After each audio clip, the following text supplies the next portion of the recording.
안녕하세요. 50대 후반의 여자입니다. 제 인생에서 두 번 다시 겪고 싶지 않았던 지옥 같은 사건에 대해서 말하고자 합니다. 이렇게 글을 쓰는 이유는 또 누군가가 저와 같은 피해를 입을까봐 이렇게 용기 내어 이야기를 해볼까 합니다. 벌써 몇 년 전 이야기네요. 그동안 제 마음속에만 묻어두고 있었던 이야기였습니다. 남편과 저는 부모님의 소개로 선을 봐서 만났습니다. 저도 처녀 시절에는 소설 같은 연애 결혼을 꿈꿨지만 제 나이대의 사람들 중에 연애로 시작해서 결혼한 사람이 과연 몇이나 될까? 집안도 비슷했고 인물도 나쁘지 않아서 거의 연애 기간은 뛰어넘고 결혼을 했었죠. 남편 집이나 저희 집이나 경제력으로는 넉넉한 편이었습니다. 처음 결혼 생활을 시작할 때부터 아파트에서 시작을 했고 남편은 아버님이 사주신 카센터로 돈을 벌었고 저는 제 명의로 된 건물에서 무용학원을 하며 돈을 벌었습니다. 둘 다 경제적으로 아쉬울 게 없었던지라 서로가 법도는 각자 하기로 했었죠. 저희 부부의 초반 생활은 그리 나쁘지 않았습니다. 경제적으로 부딪힐 일이 없다 보니 서로 각자의 부모님의 생일이나 기념일 때는 부부가 공동으로 찾아가되 돈은 각자 내는 걸로 했어요. 그렇게 살면서 아들도 둘이나 낳고 살게 되었지만 부부가 각자 돈이 있다 보니 그만큼 자존심이 너무 강했었습니다. 한 번씩 부부싸움을 하게 되면 저도 절대 져주지 않았고 남편도 똑같이 지는 스타일이 아니었거든요. 한 번은 남편이 저랑 싸움을 하고 나서 화가 너무 치밀어 올랐는지 집을 나가버리더군요. 싸움의 원인은 남편이 친구들과 룸살롱을 다녀온 것을 저한테 걸린 겁니다. 본인 말로는 2차까지 안 갔다는데 믿을 수가 있나요? 그걸로 싸움을 하고 구박을 했더니 자신은 정말 떳떳하며 사과할 마음이 전혀 눈곱만큼도 없다면서 집을 그냥 팽하고 나가버리더군요. 그때 저희 애들 나이가 초등학생이랑 중학생이었습니다. 하루 이틀만 지나면 남편이 돌아올 줄 알았지만 남편은 오히려 집 근처에 빌라를 하나 계약까지 해서 살더군요. 남편은 자신의 카센터에 아이들이 오면 밥도 사주고 자기 집으로 데려가기도 하고 저녁 되면 저한테 다시 돌려보내고 그렇게 각자 따로 살다가 시간이 흐르고 명절이 되면 둘이서 같이 친정시댁도 갔습니다. 정말 이 상황에 어처구니가 없었지만 그래도 아버지로서의 도리는 다했던지라 별거 아닌 별거가 되었습니다. 그렇게 5년이란 세월을 별거로 따로 지내다가 갑자기 어느 날부터 집에 들어와서 잠을 자기 시작하더니 짐을 하나씩 들고 오더군요.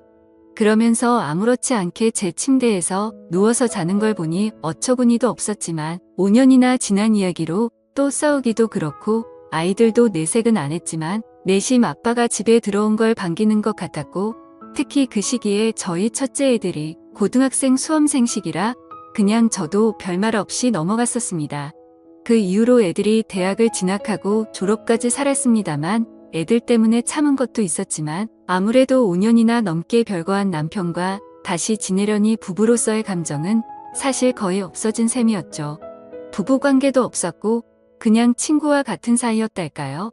그 이후로 남편이 유흥업소에 가서 혼자 얘기를 하든 뭐라든 신경도 안 썼습니다. 어차피 남편 돈 한 번 받아본 적도 없었고 부부 공동명예 말고는 서로 돈은 알아서 썼으니까요.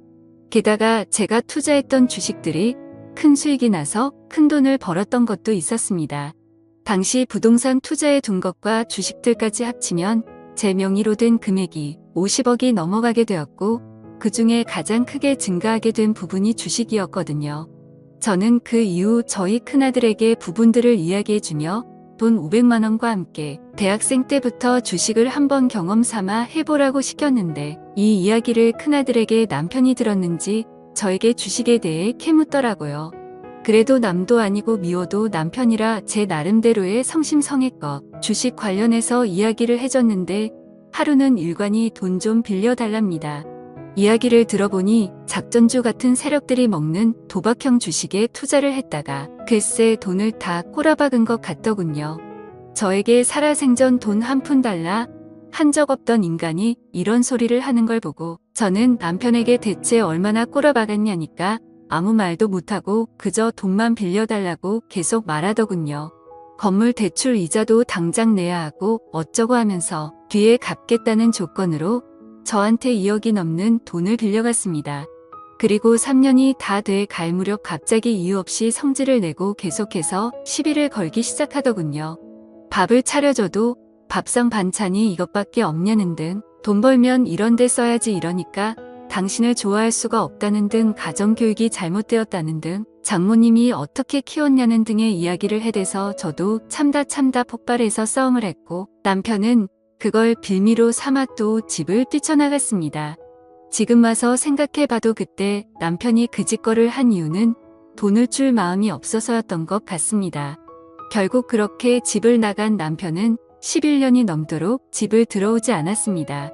예전 5년 전 나가던 때와 마찬가지로 아이들을 챙겼는데 지난번과 다른 건 저라는 사소한 거조차 조금이라도 안 앓히려고 하는지 이제는 명절 때도 친정에 안 오고 시댁도 오지 말라며 제 얼굴 꼴도 보기 싫다 말하더군요. 그리고 다시 나간 지 4년쯤 지났을 때는 여자도 생겼는지 소문이 들리더라고요. 남편이 바람났다고요? 사실 동네에서 저희 남편이랑 저 별거 중인 건 진작에 소문 퍼져서 대부분 알던 사실이었거든요. 그래서 남편에게 연락해서 지금 뭐 하는 짓이냐고, 당신 불륜으로 이혼 소송할 거라니까 장난하냐며, 우린 이미 결혼 생활 파탄 난 거라 이혼해봐야 이혼 사유도 안 된다고 들에 저한테 큰 소리를 치더군요. 저도 그때부터 참을 수가 없어서 남편 놈에게 말을 했습니다. 소송은 둘째치고 나한테 빌려간 돈 왜 안 돌려주냐고요? 그러자 남편은 진짜 정 떨어지게 돈밖에 모르는 년이라며 그놈의 더러운 돈 소리 왜 안 하나 했다며 역으로 더욱 성질을 내더라고요.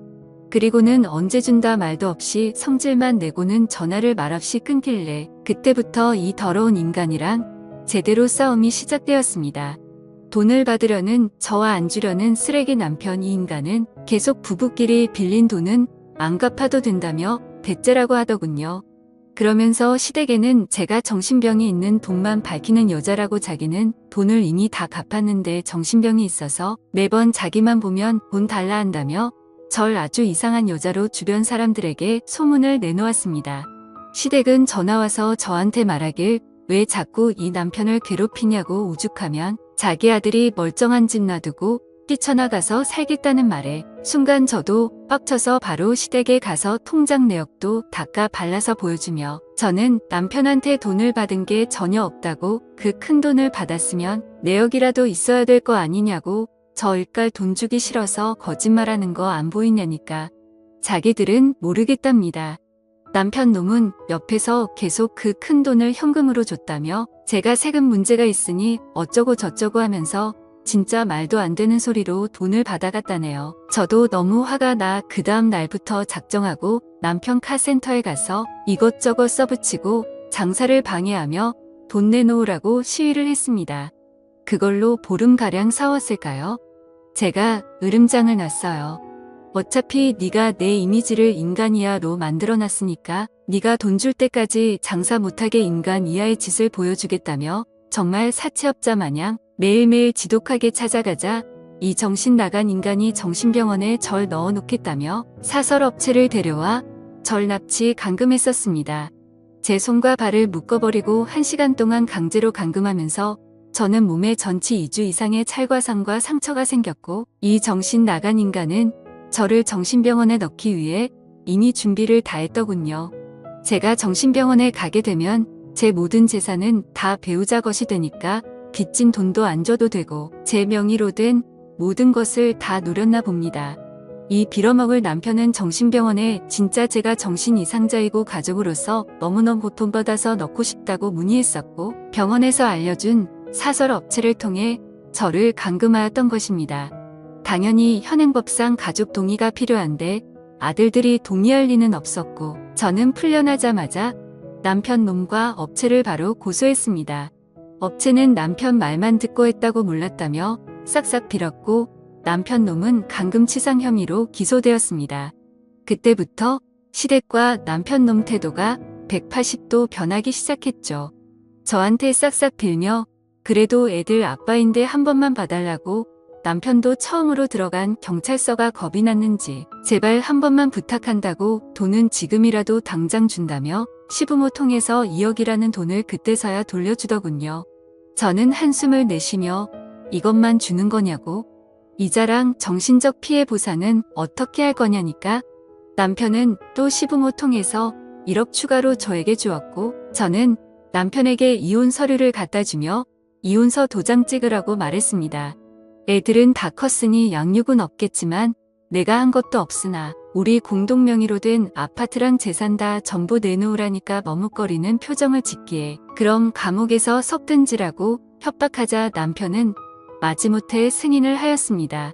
아이들도 저한테 엄마 마음은 이해하나 그래도 낳아준 아빠인데 감옥에서 썩는 건 아닌 것 같다며 감옥만큼은 아빠가 안 갔으면 좋겠다는 말에 저도 어차피 받을 건 싸그리다. 모두 받았으나 선처한 원서를 냈고 이 인간은 징역 1년의 집행유예 2년을 선고받고 풀려났네요. 그 이후로 이 인간 겁나서 저한테 얼씬도 안 합니다. 저도 돈도 다 받았고 이혼 이자료도 두둑히 챙긴지라 더 이상 인간이랑 얽히고 싶은 마음은 추호도 없네요. 다만 아직도 종종 납치되어 감금되던 날의 트라우마가 남아있어 정신과 치료는 현재까지도 꾸준히 받고 있습니다. 여러분 결혼은 나이가 찼다고 해서 조급하게 하시지는 마세요. 정말 인생의 반쪽은 신중하게 잘 구하셨으면 좋겠네요. 다들 행복하세요.